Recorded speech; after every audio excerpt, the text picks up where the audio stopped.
Bonsoir à tous.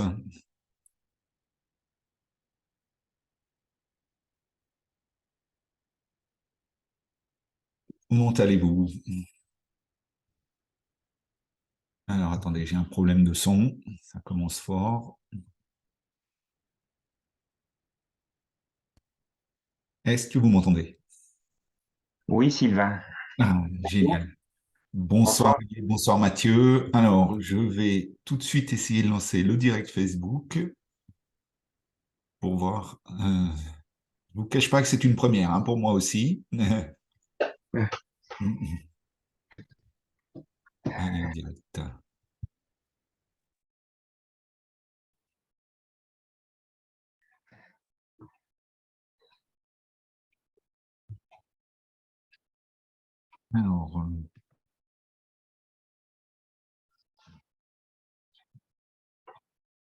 Alors, je pense qu'on est en direct sur Facebook aussi. Ça doit être parti.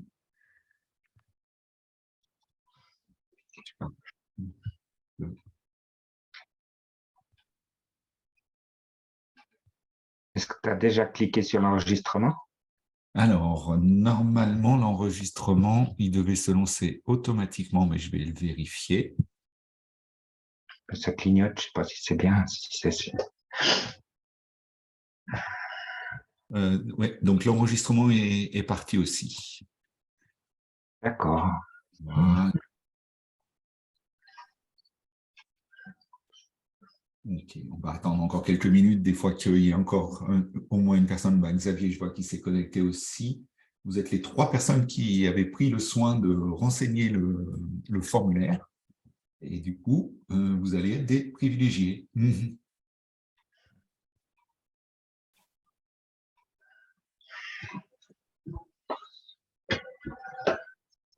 Alors,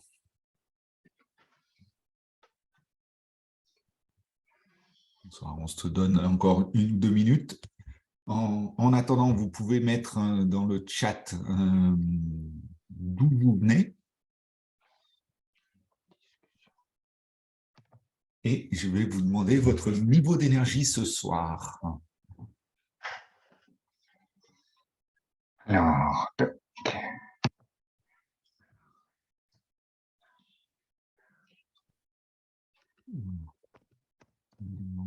Ici.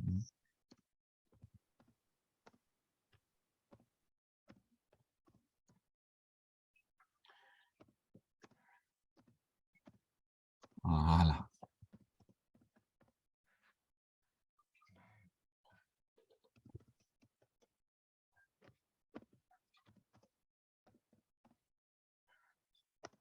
Est-ce que l'un d'entre vous est connecté sur Facebook et peut me dire si ça diffuse en direct sur Facebook? non, je ne sais pas encore comment partager, mais... Alors, en Suisse, Bon, écoutez, c'est pas grave. De toute façon, on va faire en sorte que tout se passe bien. Si je vois qu'on a au moins une personne de connectée, donc ça veut dire que ça doit marcher. Si la personne sur Facebook veut bien nous faire un petit coucou pour dire que tout se passe bien pour elle et qu'elle arrive à nous voir et nous entendre.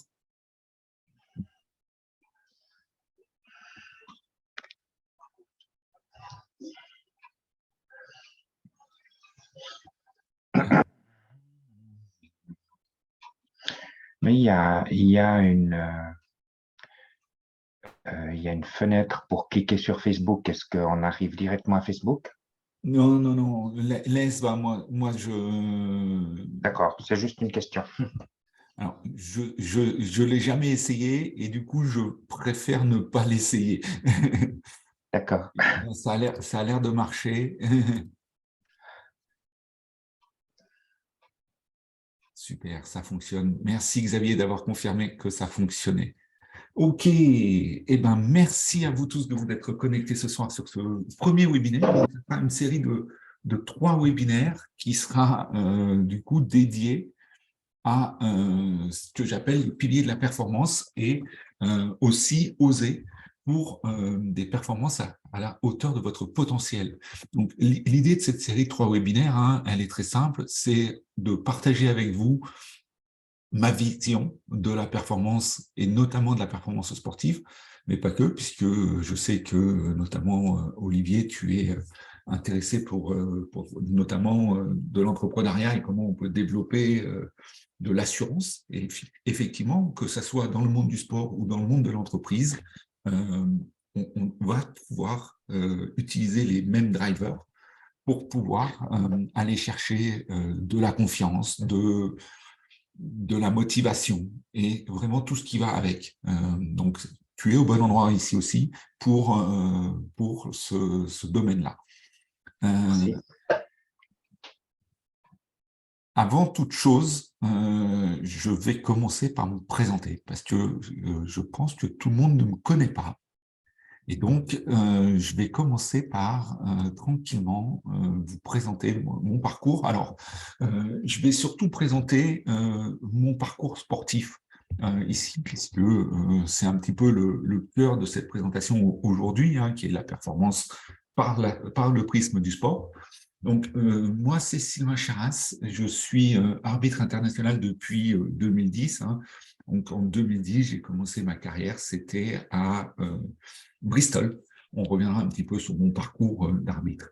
Aujourd'hui, j'ai eu la chance et l'opportunité d'arbitrer 140 matchs internationaux, ce qui fait de moi l'arbitre de touch rugby le plus capé dans le monde.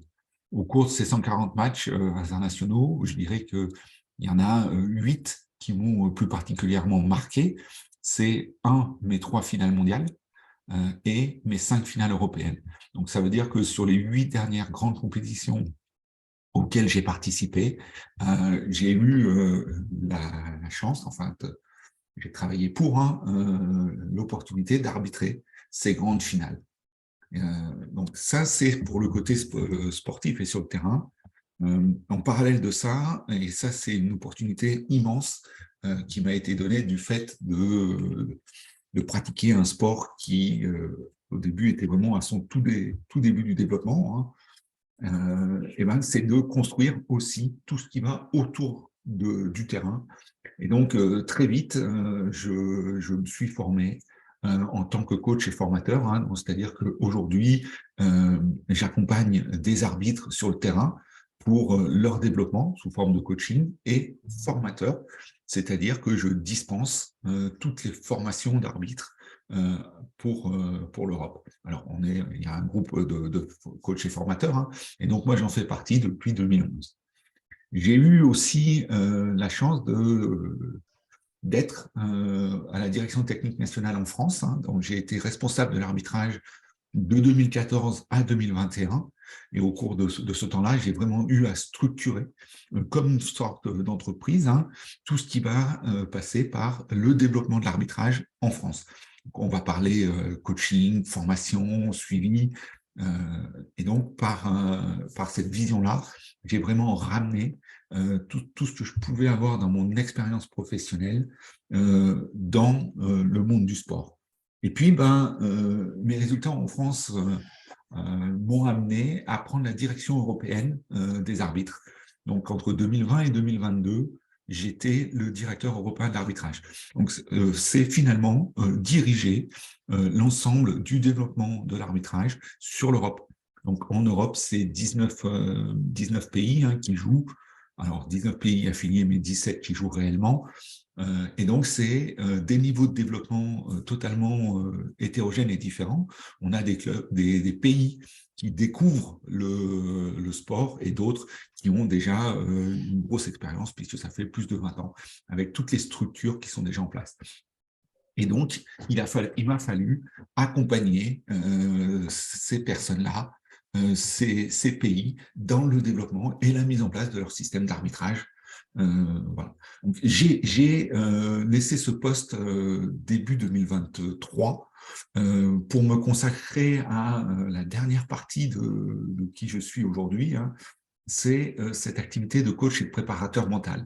Donc ça, c'est quelque chose que je faisais un petit peu de manière opportuniste avec les arbitres français, mais aussi les arbitres européens, hein, de les accompagner dans leur développement, à la fois sur le côté physique et sur le côté sportif et mental. Et du coup, depuis maintenant un peu plus de 6 mois, j'étais en formation pour devenir préparateur mental certifié. Et donc, tout ce qui va venir maintenant, c'est la professionnalisation et d'en faire une activité professionnelle euh, pour développer vraiment cette partie-là de coaching.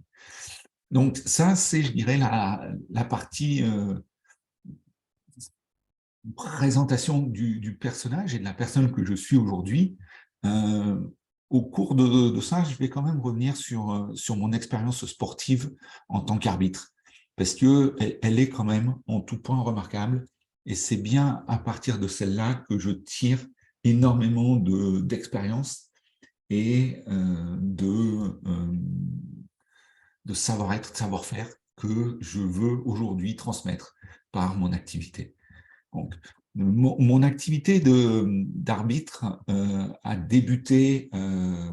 Alors, avant d'être arbitre, j'ai découvert le touch. J'ai découvert le touch en 2004. Donc le touch est arrivé en France, hein, puisqu'il est arrivé en 2000 en France.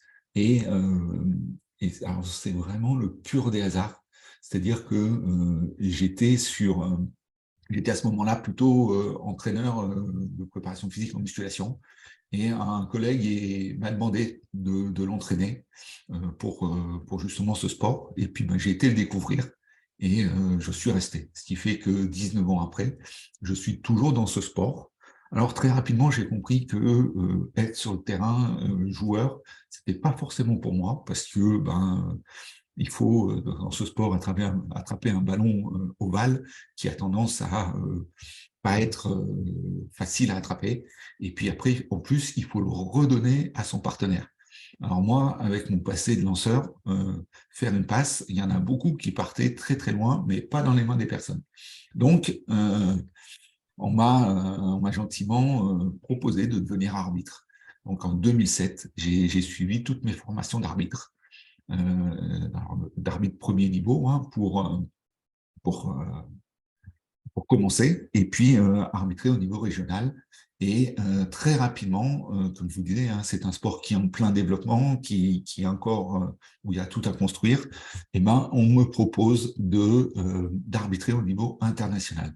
Et donc, en 2010, me voilà parti sur les routes de l'international pour mon premier tournoi international. Alors, si on remet un petit peu dans le contexte, hein, je suis, euh, je suis jeune arbitre, pas par l'âge, mais par l'expérience.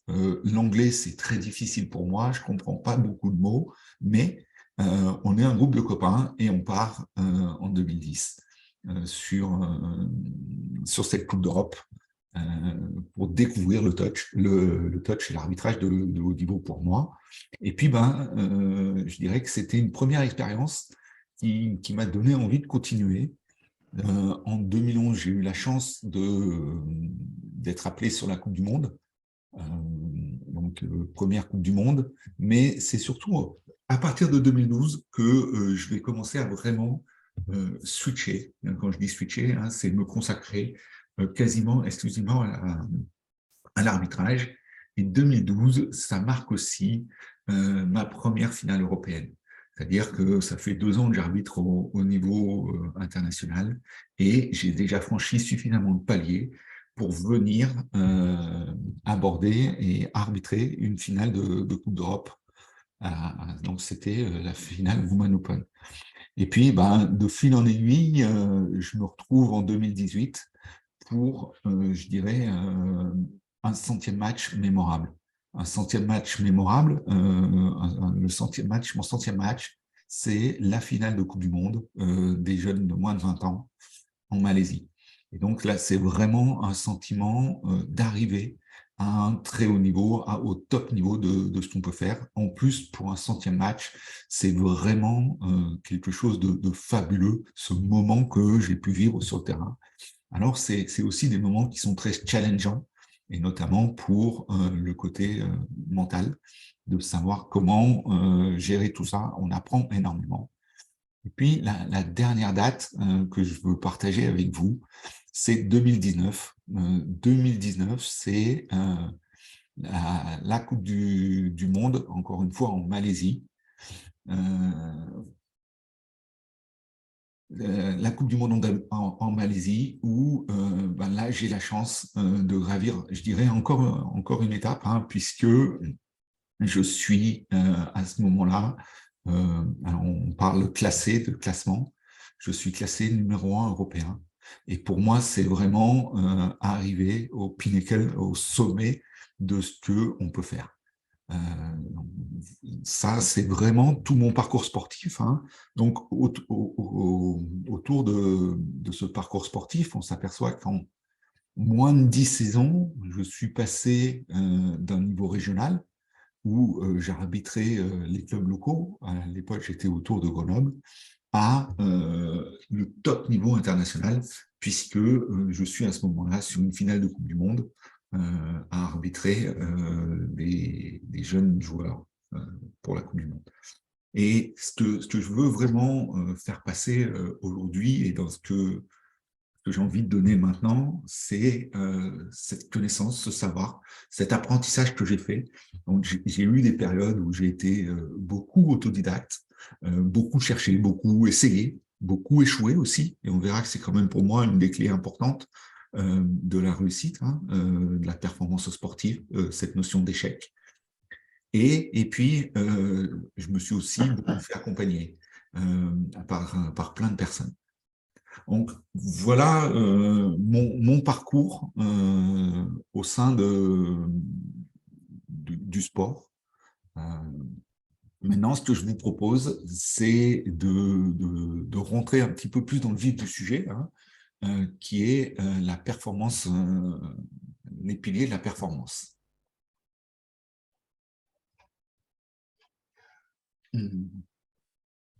Donc, pour moi, les piliers de la performance, aujourd'hui, je vais dire, on va travailler et on va discuter autour de 4 grands piliers de la performance. Euh, c'est le premier que j'ai envie d'aborder, c'est le physique. Alors, le physique, effectivement, dans le sport, c'est la clé.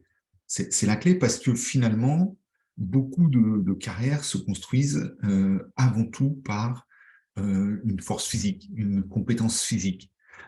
Donc, il est important de prendre soin de son physique et de le travailler. Donc, quand on parle de physique, hein, on parle de nos capacités d'endurance, nos capacités de résistance, nos capacités de vitesse. Et là, on est vraiment sur de l'optimisation de ce côté-là. Mais là où, pour moi, on va trouver des ponts avec l'entreprise et la vie de tous les jours, hein, euh, on va, si on prend une autre dimension dans le côté physique, on prend la dimension de l'énergie. Quelle est l'énergie qui est en moi? Et comment je me sens, ma fatigue? Et sans ça, vous verrez que même dans votre vie professionnelle, dans votre vie de tous les jours où vous êtes moins en énergie, c'est tout de suite plus difficile. On va se retrouver dans des pertes de motivation, des difficultés de concentration. Et donc, on va retrouver exactement les mêmes choses que dans le sport de haut niveau. Euh, Dans le sport de haut niveau, quand on va se retrouver en dette d'oxygène, quand on va être fatigué, on va se déconcentrer, on va parfois faire des petites erreurs. Et ben, dans le monde du travail, c'est exactement pareil. Le moment où je ne suis plus dans la bonne énergie, ça ne matche pas. Je vais parfois être dans des réunions animées en étant dans une énergie basse et donc me mettre en retrait, or qu'il faudrait que je me mette en avant, ou inversement, c'est-à-dire qu'on est dans des réunions où tout est calme et je vais être énervé et je vais être en désaligné avec tout ça. Donc, le premier pilier, c'est le physique. Alors, moi, ma carrière sportive, effectivement, et ma carrière d'arbitre, elle a réellement débuté effectivement sur cette notion physique. J'étais une personne qui apportait un soin tout particulier à sa préparation physique.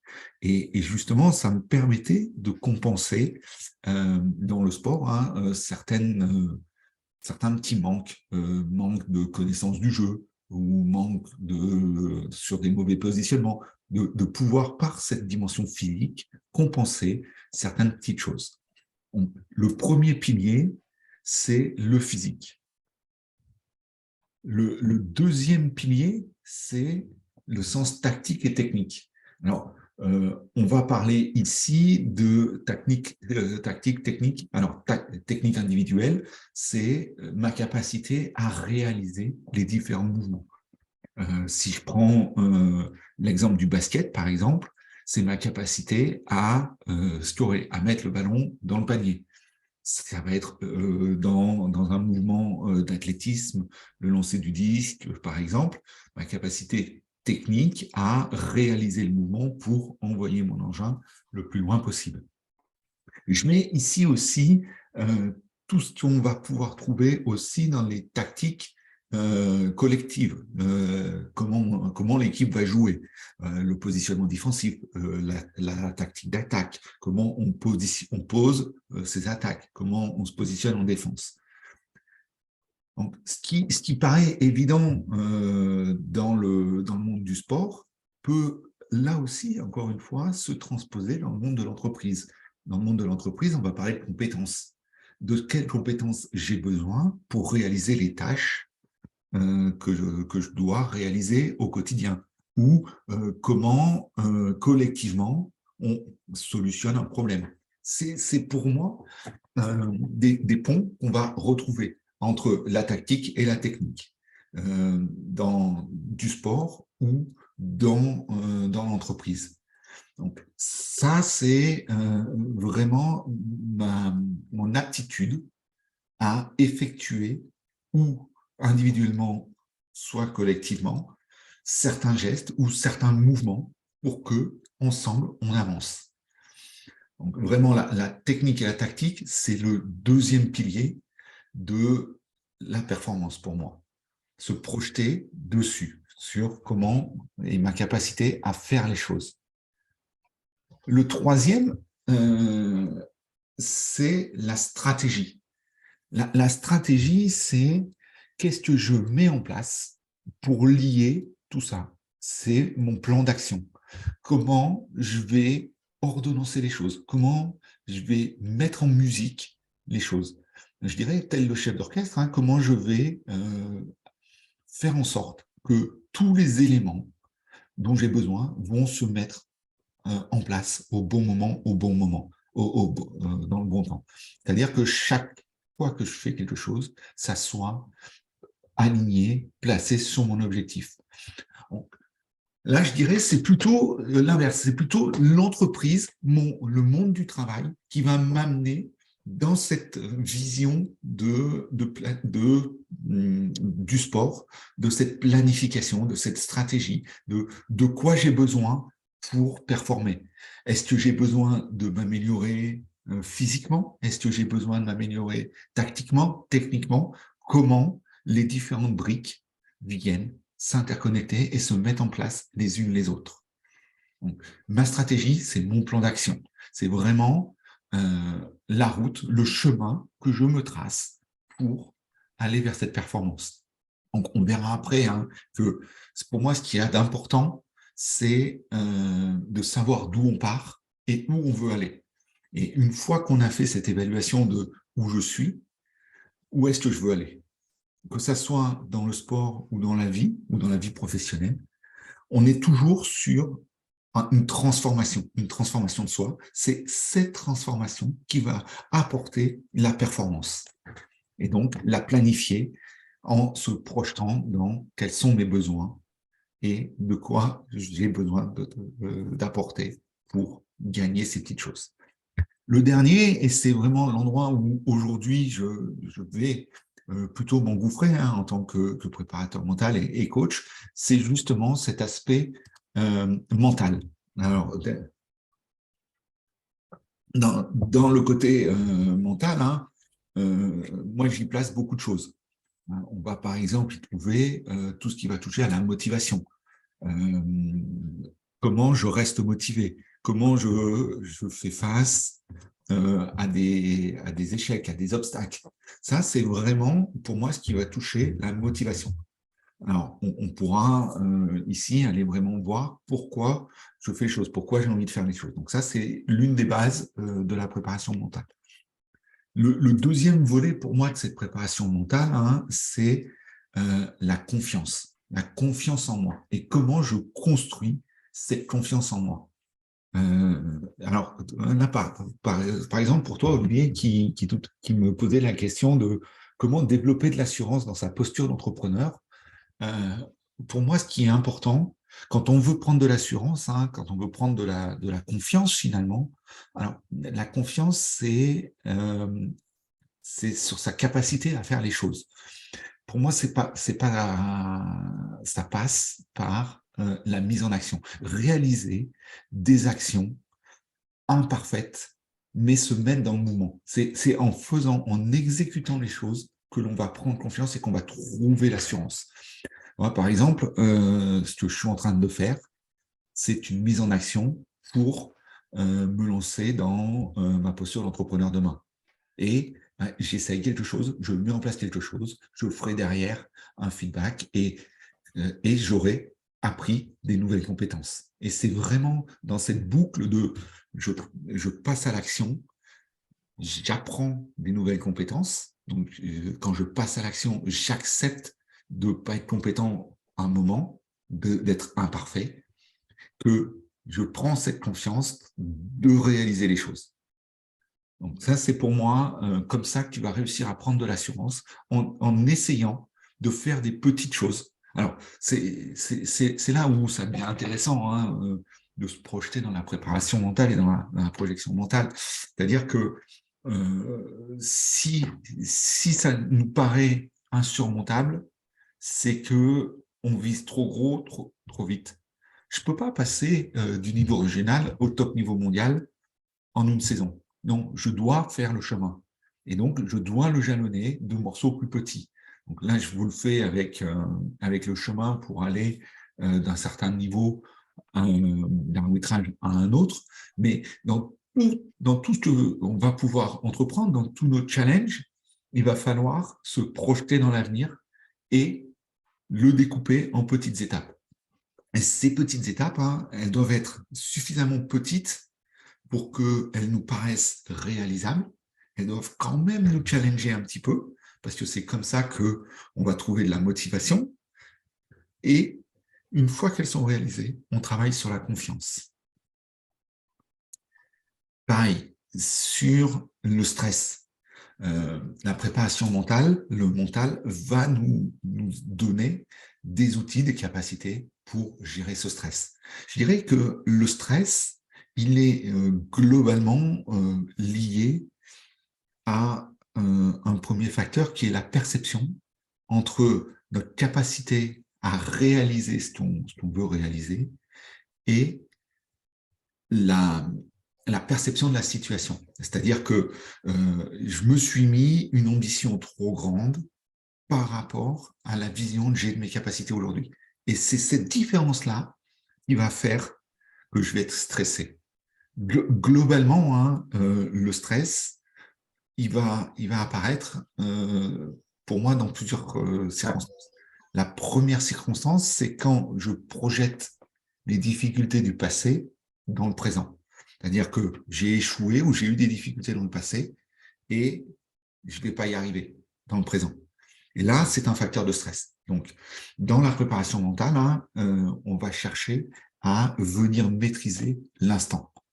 Et c'est bien là, hein, pour moi, l'un des grands facteurs de la performance, c'est de maîtriser l'instant, de rester dans le présent. Et donc, le deuxième gros facteur de stress, hein, c'est quand je projette le futur, cette fois, maintenant. C'est-à-dire, qu'est-ce qui va se passer si? C'est la liste des questions. Et si, qu'est-ce qu'il va penser, qu'est-ce qui va arriver, ou que vont-ils penser, la peur du jugement. Ces choses-là, c'est quand je me projette dans des choses du futur, dans le présent. Et là, encore une fois, c'est vraiment une difficulté et qui vient jouer sur le stress. Le stress, on vient de projeter soit du passé, soit du futur dans le présent. Ça, c'est un facteur important de stress. Le deuxième, le point suivant que je veux aborder autour de cette notion de stress, c'est la comparaison. La comparaison, c'est aussi un facteur de stress parce qu'on va se projeter dans ce que font les autres par rapport à leur vécu, par rapport à leur expérience. Et la différence entre la perception de où j'en suis actuellement et d'où la personne en est actuellement fait que je ne me sens plus assez confiant dans ma capacité à réaliser la chose. Alors, globalement, hein, qu'est-ce qui se passe dans cette situation-là? C'est qu'on compare nos difficultés, ce que j'appellerais notre arrière-scène, ce que je vis aujourd'hui par rapport à la vitrine, à l'avant-scène d'une autre personne. Et ça, forcément, on compare des choux et des carottes. Donc, ça veut dire que c'est source de stress. Donc là, c'est vraiment aussi un facteur de stress. Le dernier point, c'est quand on poursuit des choses, des objectifs qui ne sont pas les nôtres. C'est-à-dire qu'on constate souvent dans ces cas-là, hein, dans le milieu, des personnes qui poursuivent le rêve d'une autre personne. J'ai eu l'occasion de travailler avec des personnes qui projetaient le rêve de leur papa. J'avais un ancien collègue athlète, son père le voyait champion du monde et il se devait d'être champion du monde. Et donc, forcément, il y avait un certain degré d'exigence qui se mettait, mais pas par rapport à ce que lui il avait envie, par rapport à ce que lui voulait faire, mais par rapport à ce qu'avait projeté quelqu'un d'autre. Et donc, ça aussi, c'est un énorme facteur de stress. Donc, je répète, hein, les facteurs de stress, globalement, c'est une différence entre la perception de la situation et ma capacité à faire ce qu'il faut dans ce moment-là. Et donc ça, c'est un facteur de stress. Et l'origine de ces stress, ils peuvent être dans des projections du passé ou du futur dans le présent, dans la comparaison entre où j'en suis aujourd'hui et quelqu'un d'autre qui a marché un chemin bien avant moi. Et le troisième, c'est quand je poursuis un objectif ou une ambition qui n'est pas la mienne. Et donc, l'enjeu de la préparation mentale, hein, et de ce que moi je propose, c'est bien de se recentrer sur soi, sur sa singularité et de qu'est-ce qui me motive et pourquoi je fais les choses. Le dernier point de la préparation mentale, hein, c'est tout ce qui va toucher au dialogue interne. Alors, le dialogue interne, je dirais au sens large. Au sens large, hein, ça peut être de comment je me parle en compétition, comment je me parle dans la vie de tous les jours, mais ça peut être aussi mes pensées et mes émotions. C'est comment je réagis de l'intérieur à une situation. Et là, on va venir aborder toutes les questions qui sont des distractions et de prendre du recul sur la situation, de regarder des points de vue différents sur la situation. Parce qu'il n'y a jamais qu'un seul point de vue sur une situation. Et vraiment, ce dialogue interne, hein, ça va vraiment être de changer sa façon de regarder le regard à l'instant précis sur la situation.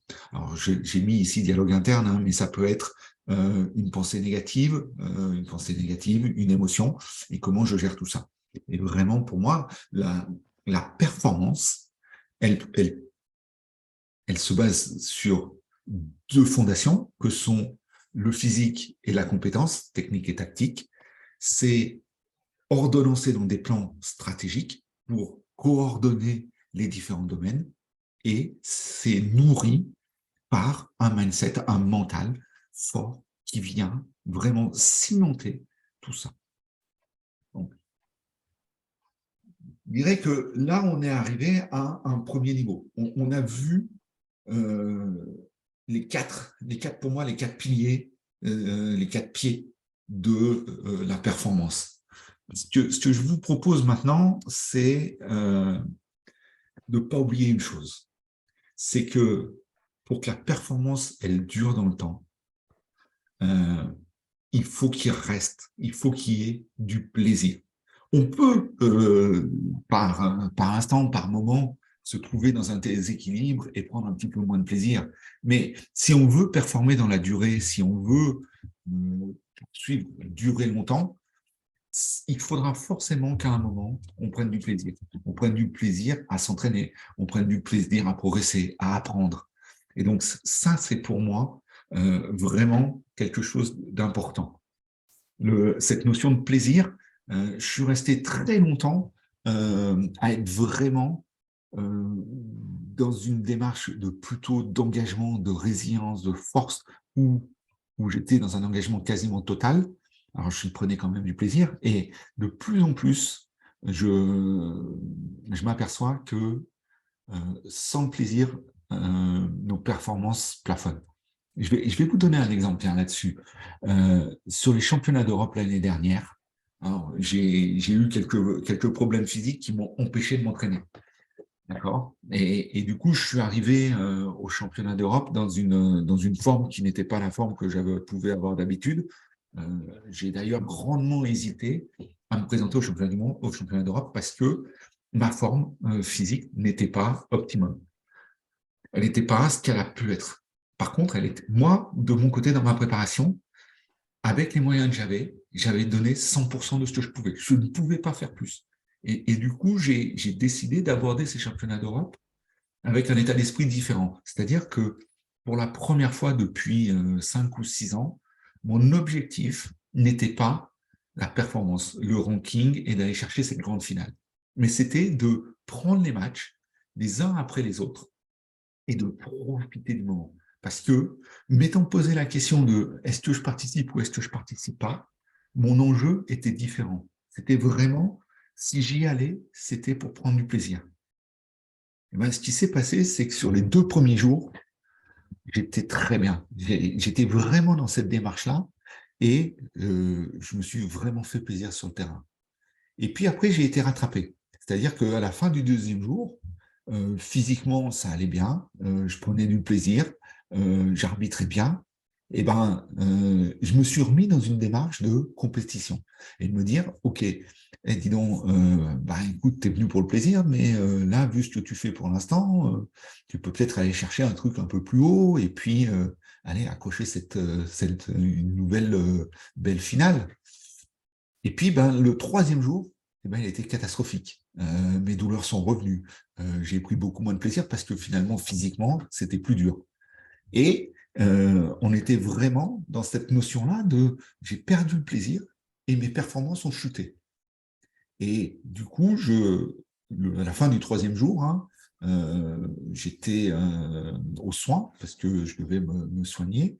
Et je suis revenu sur ce mental, sur cette volonté de prendre du plaisir. Et en ramenant le 4e jour ce plaisir, j'ai pu finir la compétition et finalement, mes performances m'ont permis d'atteindre une belle finale quand même. Parce que le plaisir que j'avais pris, la qualité d'arbitrage que j'avais donné sur ces jours-là était quasiment au niveau de ce que je faisais d'habitude.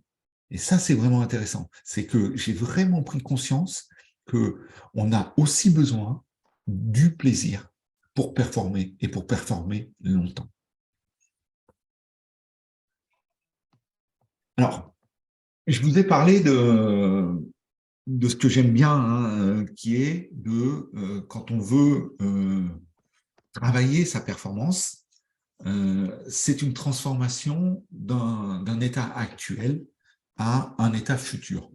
Donc moi, j'aime utiliser dans ces cas-là, avec les personnes que j'accompagne sur de la performance pure, de la performance sportive ou en entreprise, ce que j'appelle la roue de la performance. Alors, je vous présente ici une route de la performance vraiment très axée sport, mais au besoin, on pourra faire en sorte de,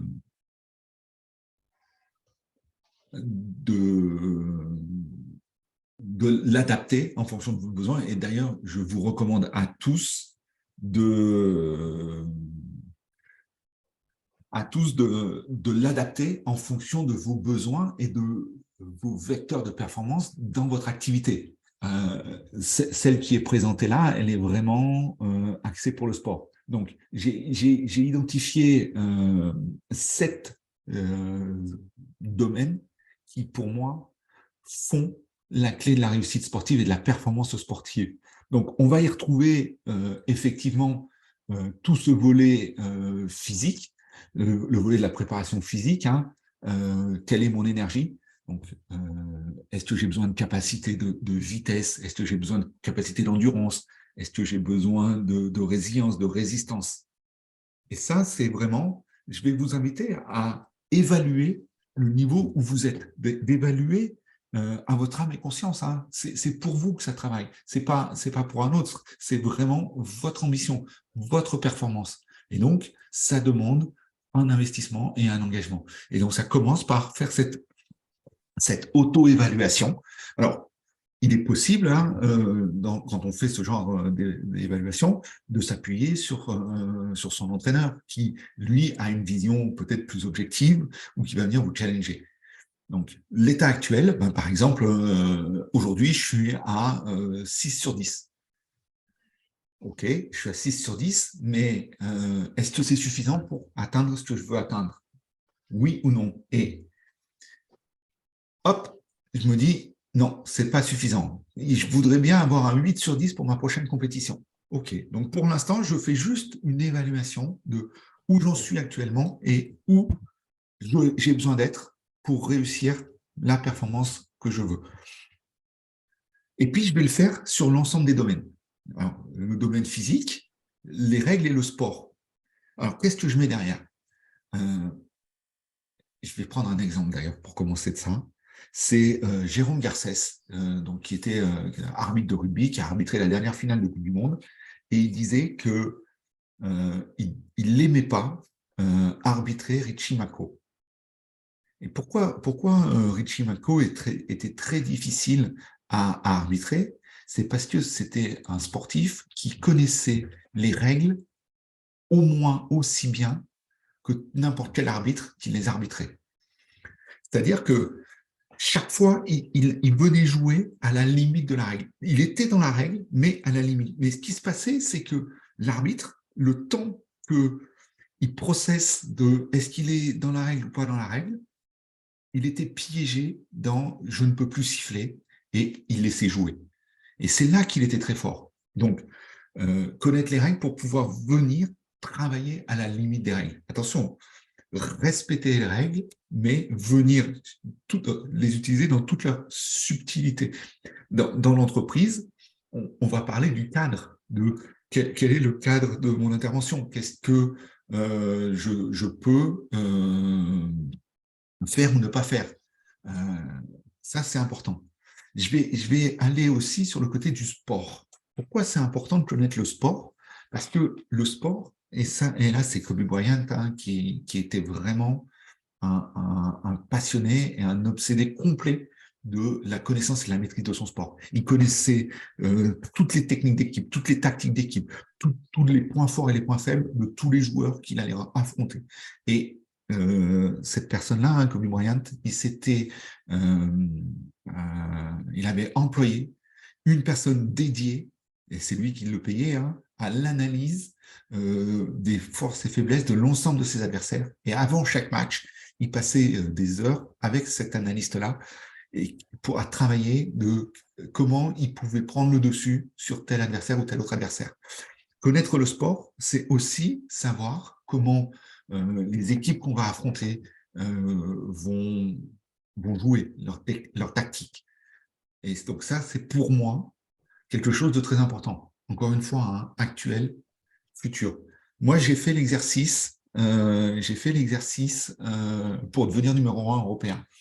C'est-à-dire que au sortir d'une Coupe d'Europe, je crois que c'était en 2016, en sortir de la Coupe d'Europe 2016, j'ai fait cet exercice-là et j'étais, je pense, à 6 sur 10 à ce moment-là sur les règles et surtout les tactiques de sport.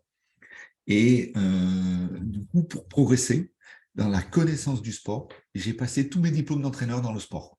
C'est-à-dire que j'ai passé mon niveau d'entraîneur des joueurs, hein, pas d'arbitre.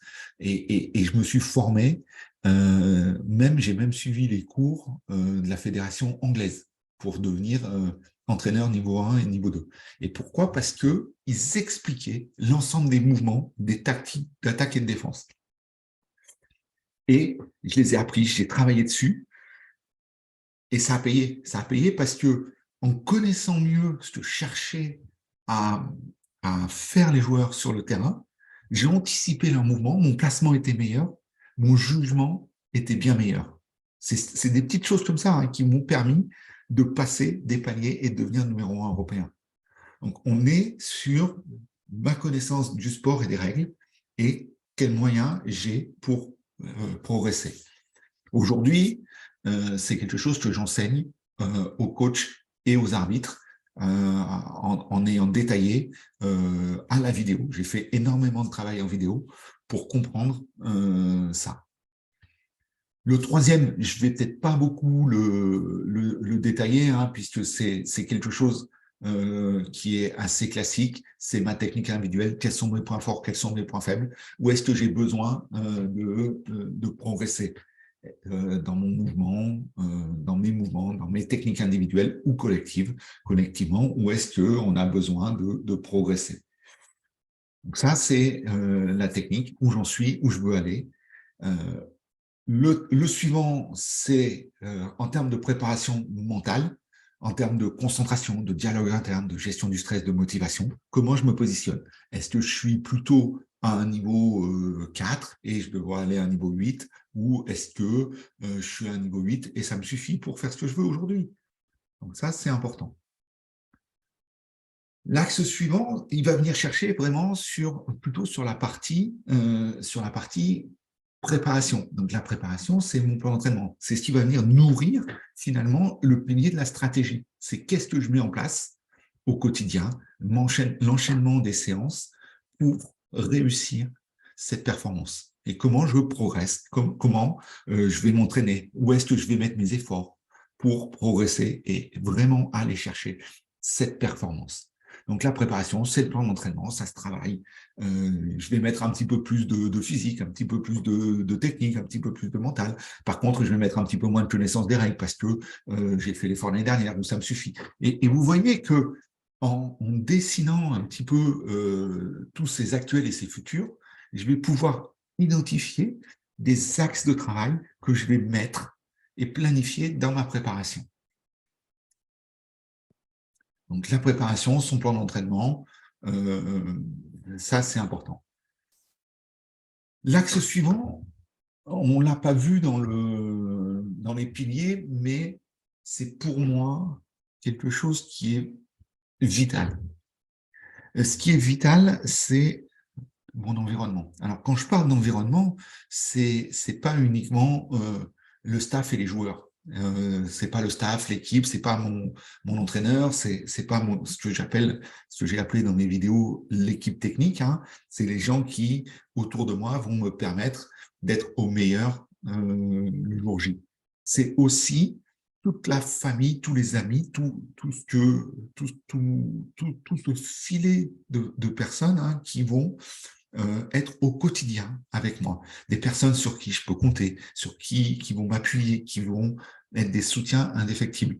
Et ça, c'est pour moi vraiment important d'aller régulièrement faire le point sur les personnes qui m'entourent.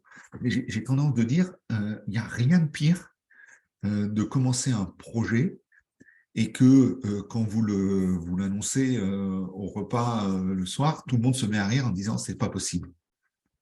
Ben, ça part de là, finalement, votre performance et votre résultat. Parce que finalement, c'est rire, c'est un jugement. Un jugement, c'est du stress. Du stress, c'est de la baisse de performance. La baisse de performance, c'est de la baisse de motivation. C'est de nouveau des échecs et on tourne. Et là, après, c'est difficile de s'en sortir. Donc, surveillez votre environnement. Quelles sont mes relations? Est-ce qu'elles sont toxiques ou est-ce qu'elles sont encourageantes et suivantes?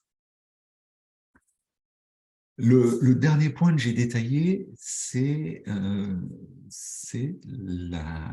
cette roue de la performance. Pour moi, c'est tout ce qui est le travail invisible, le travail de l'ombre. Alors, le travail de l'ombre, souvent, on parle de lumière, qui est le match. On parle de l'ombre, qui est l'entraînement, de ce que je fais à l'entraînement. Et si on continue à descendre dans les tréfonds et les profondeurs, on va trouver le travail invisible. Le travail invisible, c'est tout ce qui va toucher à l'alimentation, la récupération, l'hydratation, le sommeil, ma fatigue, comment je gère ma fatigue. Et sans ça, sans faire attention à ça, mon niveau d'énergie va être bas. Et forcément, si mon niveau d'énergie est bas, ma motivation, elle baisse, j'en fais moins, ma performance, elle n'est pas au rendez-vous. Donc, c'est vraiment des toutes petites choses. Se coucher tard, aller boire un verre avec des amis, prendre un verre d'alcool, empiéter sur sa récupération. C'est vraiment là que va se jouer aussi la performance de demain, dans cette capacité que j'ai à prendre soin, à porter attention à tout ce travail invisible qui est la récupération, l'alimentation et le sommeil. Le sommeil, c'est vraiment quelque chose de ultra important qui va vraiment faire la différence. Et puis, j'ai mis 3 petits points parce que finalement, ça, c'est les basiques. C'est applicable à n'importe quel sport. Ça peut être décliné dans l'entreprise. Vous remplacez les règles et le sport par le volet cadre et esprit d'équipe et la raison d'être de l'entreprise, le marché, comment se comporte le marché dans le domaine. Vous remplacez la technique par les compétences et vous remplacez le physique par l'énergie et vous avez globalement la picture complète. La picture, c'est l'image, hein, excusez-moi pour l'anglicisme, complète pour être performant en entreprise. Et puis, les 3 petits points, je dirais, c'est à vous de qu'est-ce que vous voulez y mettre, quel est votre ingrédient, quel domaine vous voulez surveiller. Moi, par exemple, pour mes derniers championnats d'Europe, cette dernière ligne, c'était mon leadership. C'était comment mon leadership me permettait, comment en surveillant mon leadership, j'augmentais mon niveau de performance. Et donc, pareil, j'ai évalué actuel, futur. L'objectif de cette roue de la performance, c'est d'aller identifier des axes de travail, des axes, des endroits, des priorités, d'aller prioriser l'endroit où je vais devoir mettre en place des actions pour progresser et donc aller travailler et augmenter ce niveau de performance.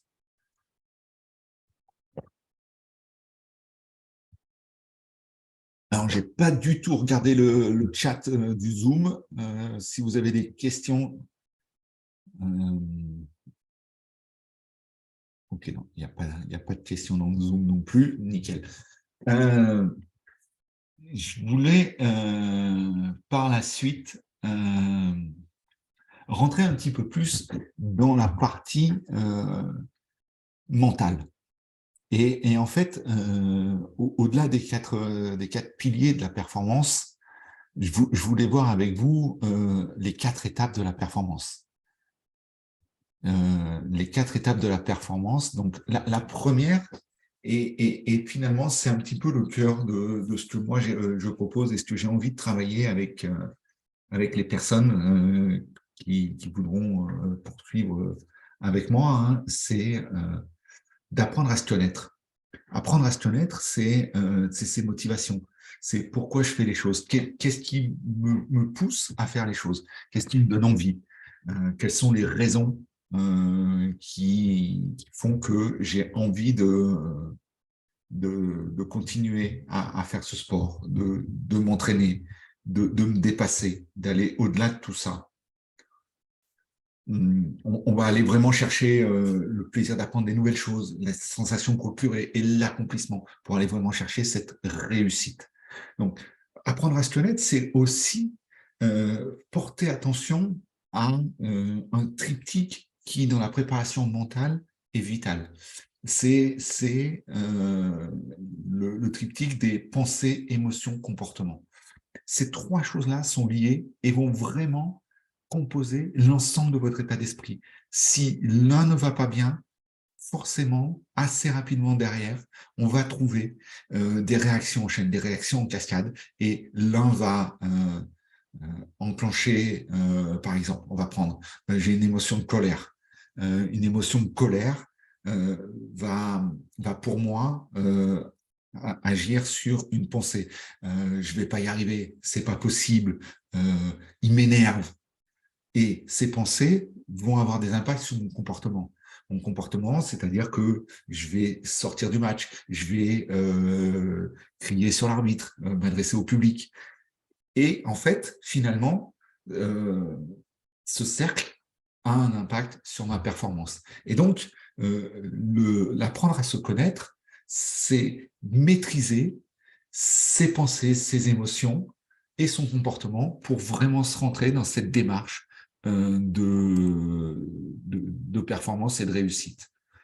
Donc ça, c'est vraiment quelque chose de très important pour moi, de venir travailler sur cette partie-là, sur apprendre à se connaître. Apprendre à se connaître, c'est aussi travailler sur ses forces, ses faiblesses.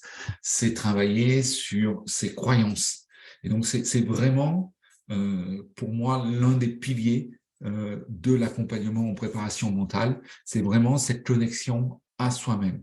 Avant de se connecter à son ambition et son environnement, il est important de se connaître soi-même. Donc, pour moi, c'est vraiment la première étape de cette performance, de performer.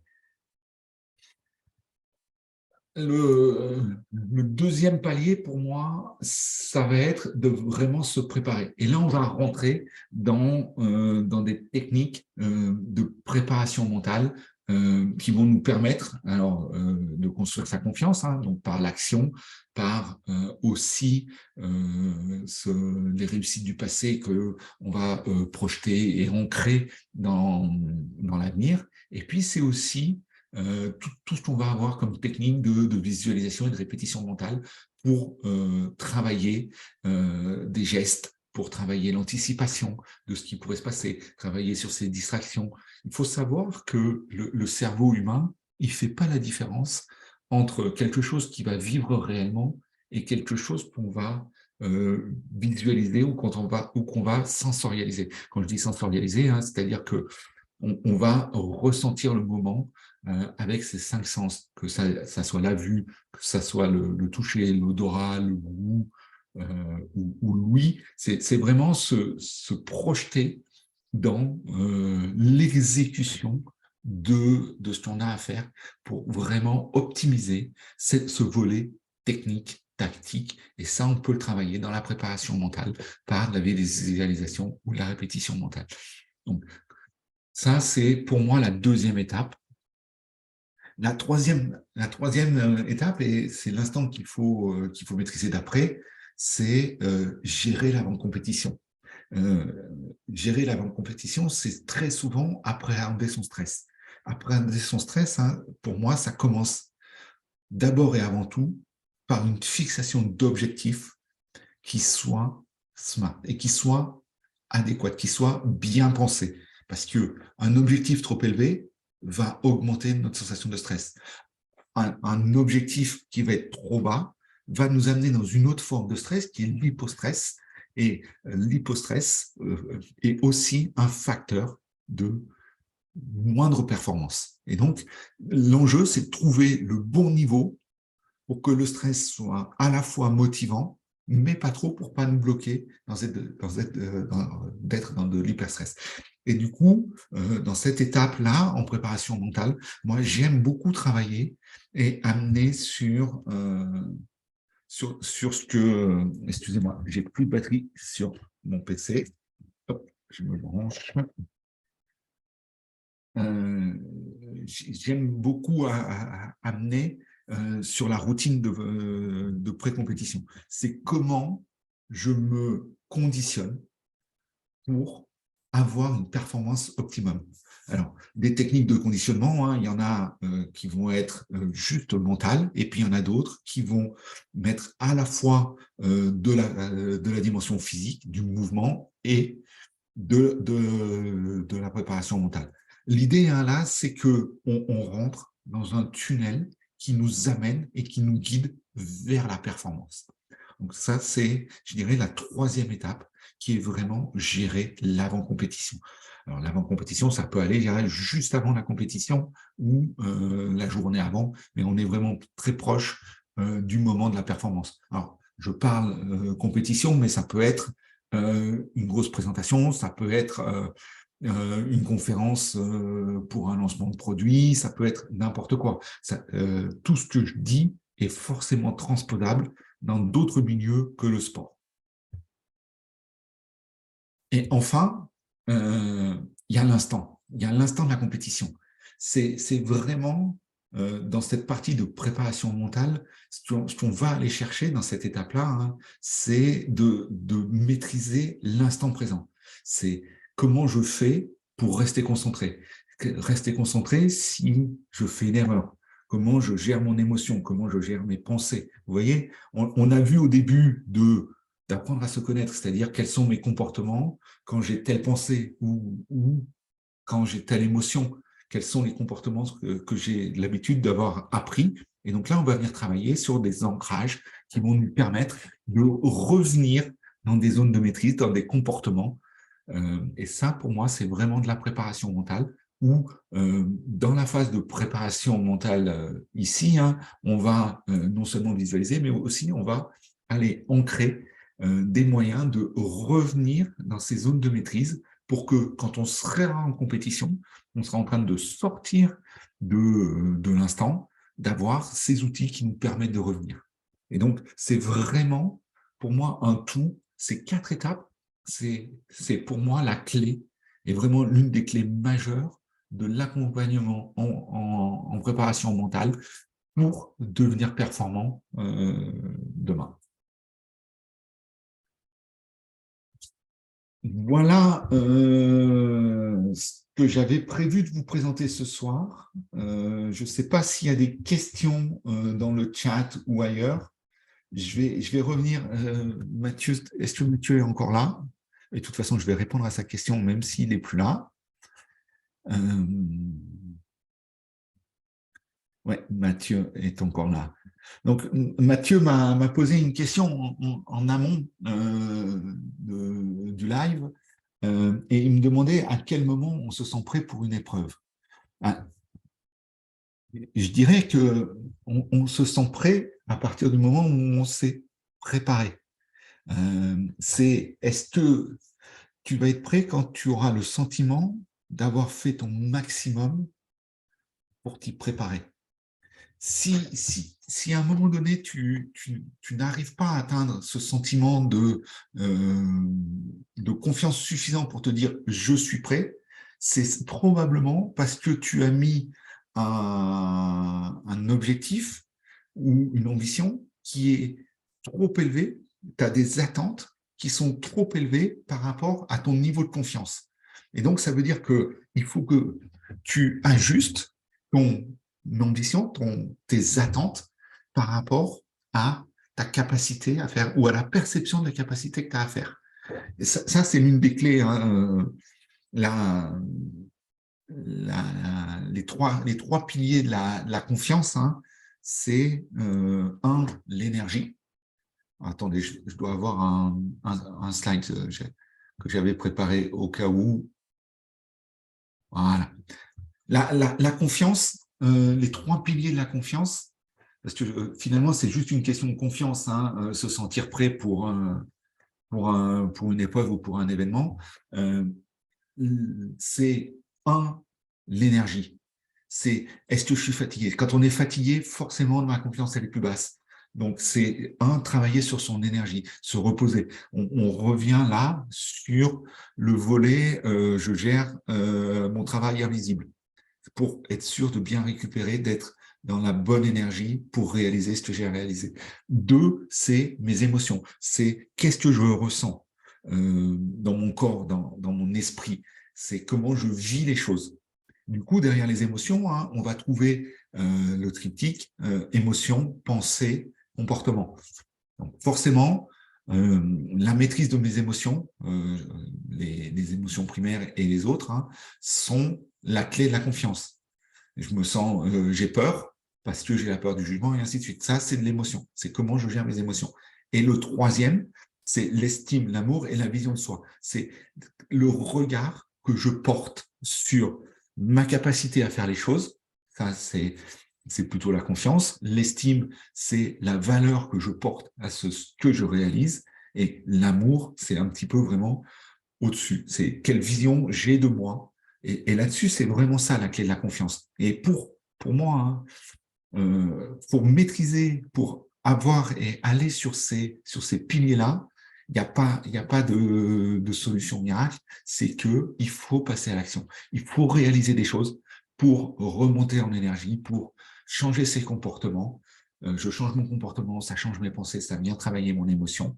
Et je réussis des choses. Alors, je vais en échouer, hein, mais, et là, ça sera autre chose, c'est comment je perçois l'échec pour progresser demain. Est-ce que l'échec est un résultat en soi ou est-ce que c'est une partie du chemin que j'ai à réaliser pour être encore meilleur demain? Et qu'est-ce que j'apprends? Quel est mon regard sur cette situation d'échec? Est-ce que je le vois comme une opportunité d'apprendre ou est-ce que je le vois comme une barrière? Et là, c'est vraiment ce qui va être important dans ce volet-là. Et du coup, par cette mise en action, tu vas changer ton estime et ta vision de toi parce que tu vas réaliser des choses. L'idée du passage à l'action, c'est bien de casser et d'accepter d'être incompétent temporairement. J'essaye quelque chose, je suis compétent temporairement pour devenir compétent après. Et donc, c'est ça, ce passage à l'action par les petites actions imparfaites. Hein. C'est les plus petits pas possibles dans la bonne direction. Et c'est vraiment de passer à l'action par des petites choses pour construire, se remettre en énergie, avoir des émotions de gratitude, de succès. Célébrer le succès du passage à l'action, hein, de l'apprentissage, afin de changer sa vision et son estime de soi.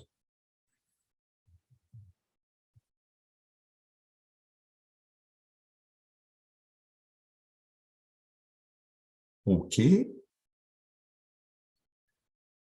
Euh, eh ben, si vous n'avez pas de questions, je vais vous donner rendez-vous samedi à 18h, samedi 18 mars à 18h. Et là, on va rentrer dans une série de 2 webinaires durant lesquels je vous présenterai la méthode OSER. OSER qui pour moi, est la méthode que j'ai conçue pour vous accompagner vers des performances à la hauteur de votre potentiel. Donc, il y aura 2 webinaires dédiés à la présentation de cette méthode. Hein.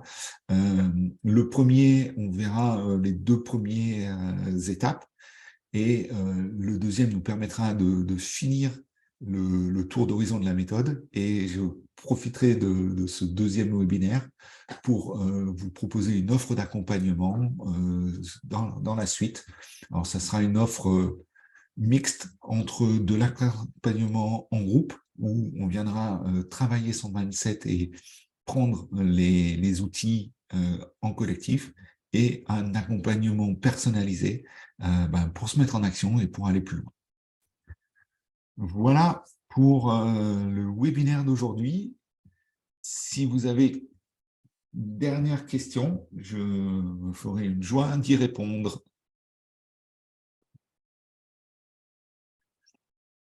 Peut-être que vous pouvez me mettre dans le chat avec quoi vous repartez.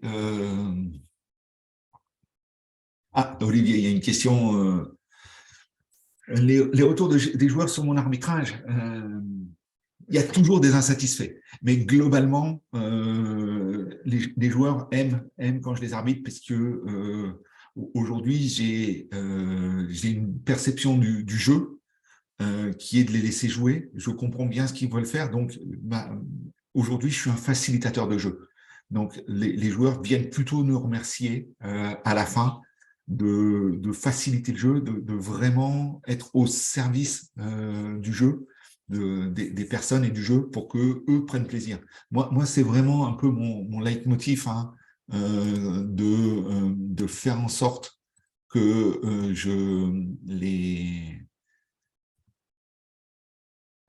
que les joueurs aient les conditions idéales pour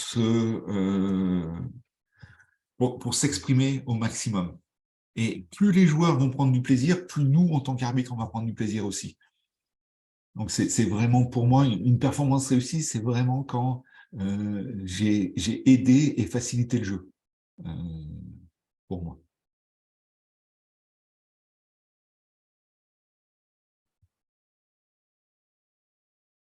Voilà, et ben, je vous souhaite une bonne soirée. Je vous dis merci. Et puis, ben, pour ceux qui seront là, à samedi. Sinon, les replays seront disponibles. Merci bien.